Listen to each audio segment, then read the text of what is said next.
Echipili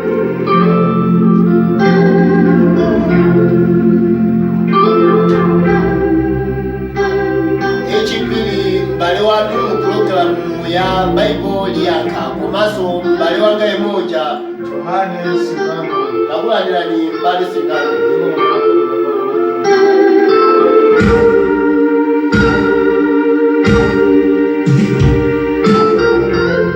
Mbale Singano tatikozereni kupita solero lino.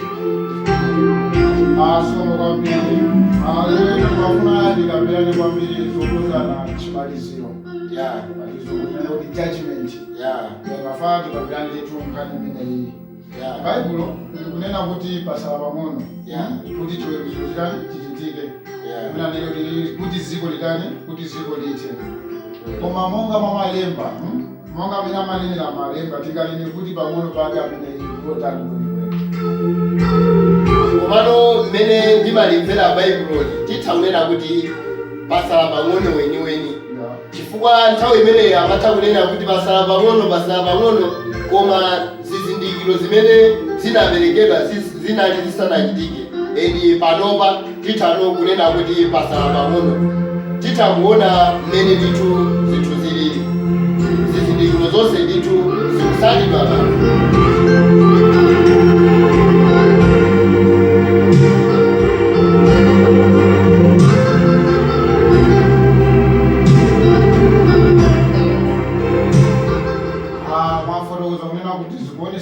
Chifukwa cha zizindikiro mmene zizindikiro zomwe zinanenedwa kuti zizachitika.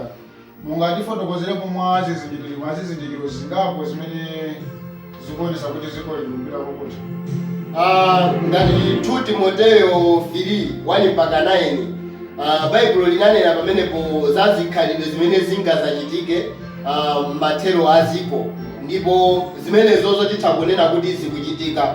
Plus pameneponso ngati aneneri onyenga ndi ziwanda zophunzitsa 1 Timoteyo 4:1, ziwanda zimene zimagwiritsidwa ntchito ngati aneneri mmene akupangira aneneri kumanenera kugwiritsa ntchito ziwanda osanena kuti Yesu Khristu koma ziwanda. Zinthu ngati zimenezo panopa zikuchitika. Aneneri onyenga, aphunzitsi onama kunamizira kuti ndi a Mulungu koma asali a Mulungu. Imene Mateyu 24:5 pakana 8 akunena zimenezo ndithu.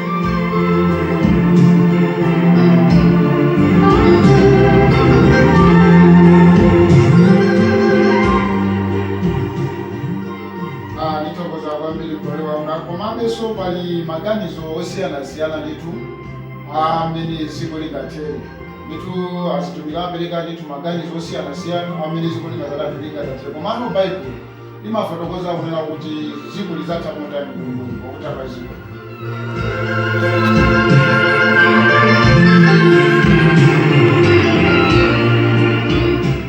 Ndinena mmene ineyo ndimaliwerengera Baibulo ndikumalimvera, chifukwa Baibulo ndi limeneli koma aliyense amamvamo zake. Komano ine ndinena mmene ndimalimvera Baibulo ndikamawerenga. Pali ndithu zinthu zingapo mmene ndanenera mucha kuti zizachitika. Pali ngati kwatulo kumene ukuyeneka uzachitike. Paliso ngati kuweruza kumene Yesu Khristu azaweruze ngati nkhosa kwaokha, mbuziso kwaokha, kumene koso kuzachitika. Kuphatikiza pamene poso kuzakhalanso zirombo ndi zina zotero.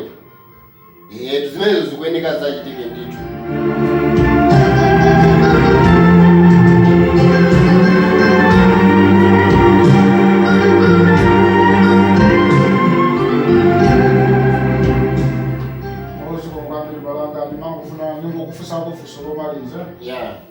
Mmene wafotokozera mungatilongosolere kumotani momveka bwino mfundo zimene mwatipasa kuzona kuti zizachitike kutha kwa zinthu.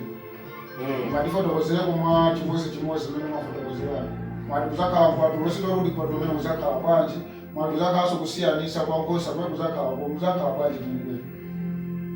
Okay. ndipereka ngati line up ya mmene zinthu mmene zingazakhalire. Mama werengedwe zikuoneka kuti utha kuyamba ndi mkwatulo umene ungazachitike. Choyamba uyamba mkwatulo, zizindikiro zikatha zikafika potapo pande sono talekesera apa sono pamenepo pakhala sono kukwatulidwa. Endi pakangokwatulidwa sitikuyenda mu zizindikiro iyayi, komano tikuyenda mu mathero basi. Zizindikiro zikafika potapa pamalire pamenepo Ambuyeso akaona kuti apapa nthawi yanga sono yatani yakwana sono ungachitike ndi mkwatulo. Ukabwera mkwatulo ngati fundo yoyamba imeneyo 1 Akorinto 15 verse ya 52 mpaka na 54, komanso 1 Atesalonika 4 verse ya 13 mpaka na 18 akunena pamenepo za mkwatulo ndithu.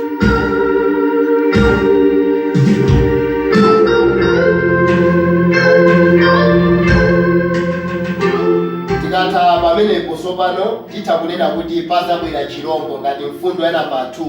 Pazabwera chirombo. Satana azagwirisa ntchito munthu amene azakhale ngati waulamuliro, amene azalamulire ndipo azalonjeza za mtendere mwa Israeli. Sindikutha pamene pa sindinenapo kuti kodi Israeli akhala piwa Israeli kapena anthu onse a Mulungu. Pamene papa mwina mwake aliyense akawerenga atha kuona kuti kodi mbali yake imene angapite ndi iti. Koma kwambiri Bible limanena za Israeli kuti azalonjezana za mtendere ndi Israeli. Ndipo 1 Atesalonika 2:7 mpaka 8, Chivumbulutso 13 mpaka 1. Ndipo chirombocho chizabwera ndi aneneri onyenga mkatimo ochita zinthu zina zo olalikira mwina ndi mwina kumanthu kumaona ndithu zizindikiro kuti apapatu ndiye zikuyenda ngati zoziziswa.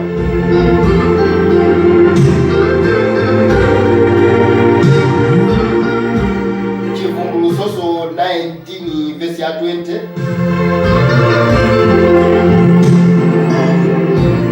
Zotsatira zake pazabwerano mavuto kapena kuti zowawa. Zowawa zimenezi zizakhala ngati mkwiyo wochokera kumwamba, mkwiyo wa Mulungu umene ungazachitike pa anthu amene ali ngati anthu osamvera.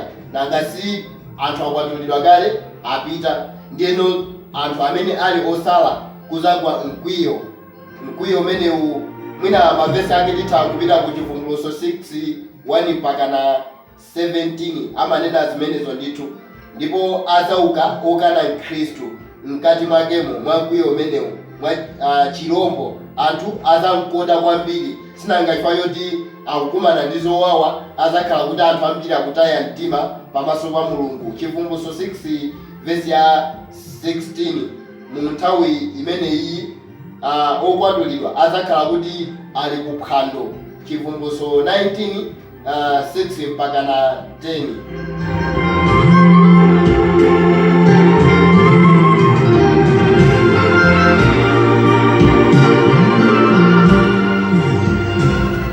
Fundo ya namba 4 kuzakhala nkhondo muchigawo choyamba cha mavuto chimene chocho mavuto amene tikwanenaja zimasauso amene tikwanenaja amene akuza chifukwa cha mkwiyo wa Mulungu. Kuzabwera tinene kuti kuzakhala nkhondo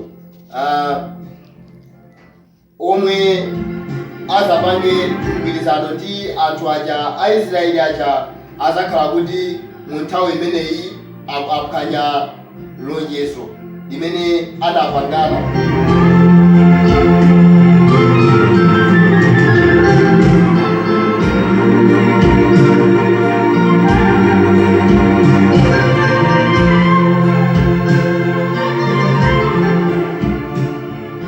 Ndipo anthu amene wawa akazaphwanya lonjezo limene azapangana azakhala kuti akuononga anthu amene sakufuna kutani, sakufuna kuwamvera. ndipo anthu amenewo azawonongekawo Mulungu azawapulumutsa. Ezekiel 38 verse ya 39 Mulungu azawapulumutsa.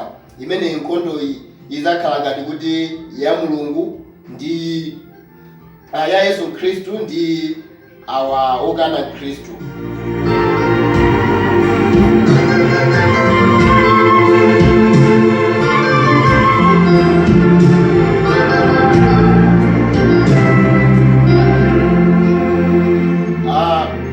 Okana Mkhristu azapanganso nkhondo ndi ana a Israeli. Mu fundo yomwe ya namba 4 azapanga nkhondo ndi ana a Israeli chifukwa azatengana ndi anthu a maiko osiyanasiyana ngati Africa, komanso maiko akujeni akumvuma ndi maiko ena ndi ena amene azapanga akumpoto azakhala kuti apanga umodzi ndi kumenya nkhondo ndi Israeli.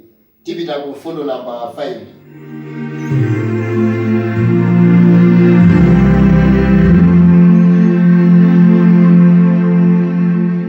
Kuzakhala bwinja loopsa kwambiri chamkati mwa zowawa pamene titaonera kuti pakati pa zowawa okana Yesu kapena kuti chirombo azaphwanya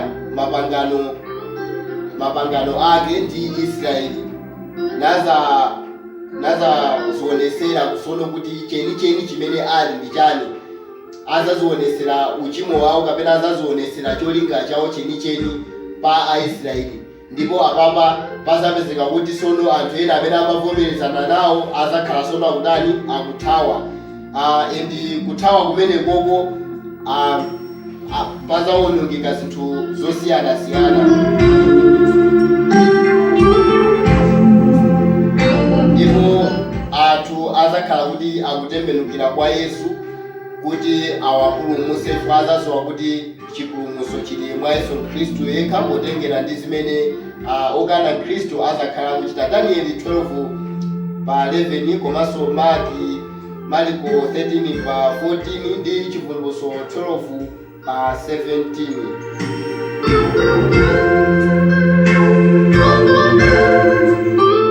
Mfundo namba 6. Yesu pamenepo nene kuti nkhondo ikupitirira pa 6. Yesu pamenepo azakhala kuti awaona mavuto amene anthu akumana nawo, ndipo azabwera ndi ankhondo ake akumwamba, angelo. Marko 14 verse ya 62. Ndipo azapulumutsa dziko ku chiwonongeko ndi kugonjetsa ankhondo aziko lapansi amene azagwira ntchito pansi pa ulamuliro wa chirombo. Ndipo azaponyedwa pompo pa nyanja ngati chilango onse amene ali pansi pa ulamuliro wa chirombo amene akuzachita nkhanza kuti ngati asilikali ake azaponyedwa mu nyanja ya moto. Chivumbulutso 19:11 mpaka na 21.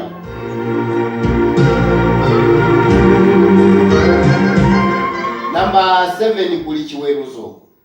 Khristu azabwera kuweruza, ndipo omwe azapirirewo azakhala kuti akupita ku moyo wosatha, ndipo amene azakhale kuti agonjera chirombo azakhala kuti amenewo akupita ku Jahena. Mateyu 23 verse ya 31 mpaka na 46.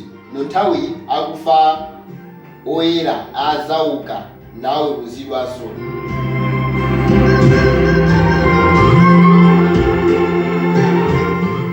Pafundo namba 8 pali kumangidwa. Tikuona Satana azamangidwa mu zaka 1000 ali kundende. Zaka 1000 ali kundende. Chivumbulutso 21 mpaka na 37.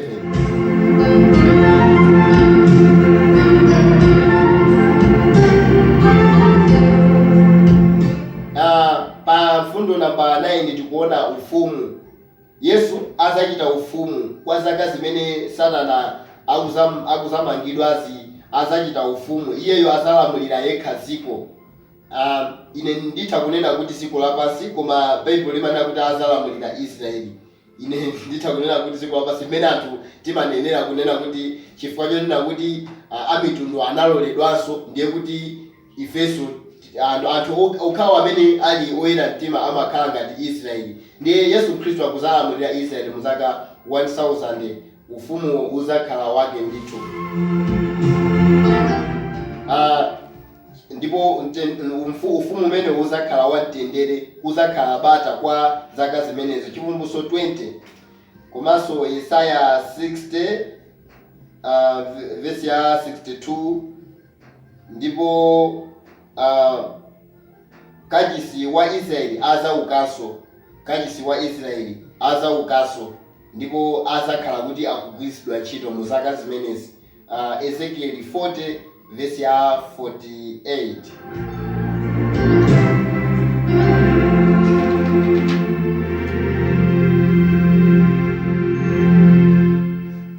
Nkhondo yomaliza, mfundo namba 10, nkhondo yomaliza. Pakutha undende wa Satana azamasulidwa, ndipo akazamasulidwa mu nthawi yochepa azapezeka kuti wanyenganso anthu, wagwiranso ntchito yake yonamiza anthu, ndipo zimenezi sizizaphula kanthu kwa iye, chifukwa choti mwachangu Yesu Khristu azamugwiranso, ndipo kumugwira kumeneko azamponya kumoto kumene angakhale posatha. Chivumbulutso 27 mpaka na 10. 11, mfundo ya namba 11, chiweruzo chosiriza.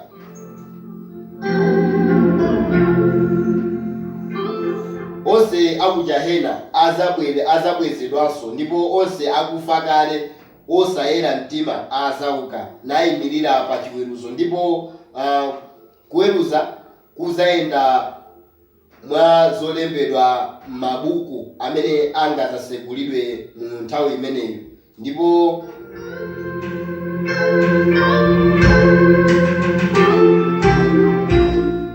anthu amene wawa ochimwa azaponyedwa ku nyanja ya moto imene ili imfa yachiwiri, kapena kuti ndende yachiwiri. Chivumbulutso 20 11 mpaka na 15. Mfundo namba 12 imenenso ili yosiriza, chilengedwe chatsopano, ndipo Yesu Khristu azakonzanso dziko latsopano kumwamba ngakhalenso dziko lapansi.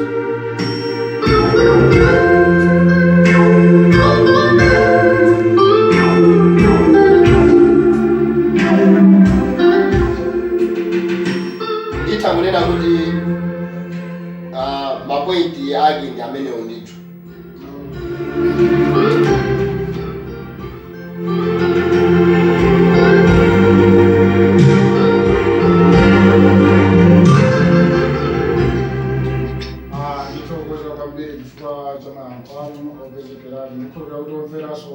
Atandizika amene sala ndifunso ngati limene fakutengera ayesa amatha kunena mmene mwana mafotokozera kuti kati amaleta kulithanda kuzira lisemena kulitani akulimvera, ndiye mapeza kuti anthu ndithu akusowa kuti kodi judgment imene izayenda motani. Ndiye kukhulupirira ndithu omveranso apapa athandizika. Ndiye kwalero mafuna andisazikire pamenepa kuti mulungu akamatilola tizakumananso sabata ina imene ili kuzayi. Ambuye akudaliseni.